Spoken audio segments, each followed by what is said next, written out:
ये आधार कार्ड किसी काम का नहीं, ये व्हीकल की आरसी ये किसी काम की नहीं, ये ड्राइविंग लाइसेंस ये किसी काम का नहीं, ये पैन कार्ड ये किसी काम का नहीं, ये वोटर आईडी कार्ड ये भी किसी काम का नहीं, मेट्रो कार्ड तो वैसे ही किसी काम के नहीं, ये एटीएम कार्ड ये किसी काम का नहीं, और बचा था ये सिटीजनशिप का शायद एक इकलौता प्रूफ, आपका Indian passport, Republic of India इसके ऊपर लिखा हुआ है।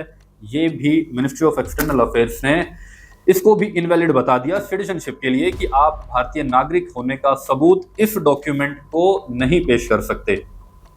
अब आप खुद सोचिए कि जब आप किसी दूसरे कंट्री में ट्रैवल करते हैं तो आप गर्व से प्राउडली इस डॉक्यूमेंट को शो करते हैं कि आप एक इंडियन सिटीजन हैं, लेकिन अब शायद ऐसा आपको करने की जरूरत नहीं पड़ेगी। ये वो तमाम डॉक्यूमेंट्स हैं जो आपके किसी काम के नहीं हैं, गवर्नमेंट इनको आपकी सिटीजनशिप का प्रूफ नहीं मानती।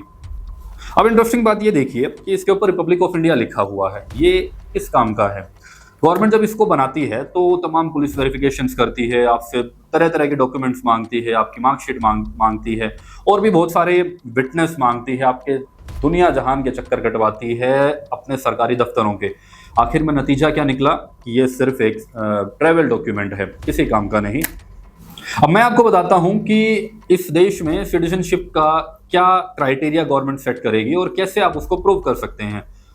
देखिए, जब इलेक्शन होंगे इस देश में, जब चुनाव होंगे, तो वो मॉनिटर करेगी कि कौन व्यक्ति बीजेपी को वोट देगा, और वोट देकर जब वो निकलेगा तो वहां के जो भी उनके कार्यकर्ता हैं वो आपको एक इसी तरह का कुछ समथिंग इस तरह का भी हो सकता है, या वो इस तरह का कार्ड वो आपको देगी जिससे आप अपनी सिटीजनशिप प्रूव कर सकते हैं। सरकार ये क्लियर क्यों नहीं कर देती कि कौन सा डॉक्यूमेंट ऐसा है कि कल को अगर आपको अपनी इंडियन सिटीजनशिप को प्रूव करना पड़ जाए तो आप कैसे करेंगे? क्या आपके पास प्रूफ है, क्या एविडेंस है जिसके बिहाफ पर आप ये साबित कर पाएं कि आप भारतीय नागरिक हैं?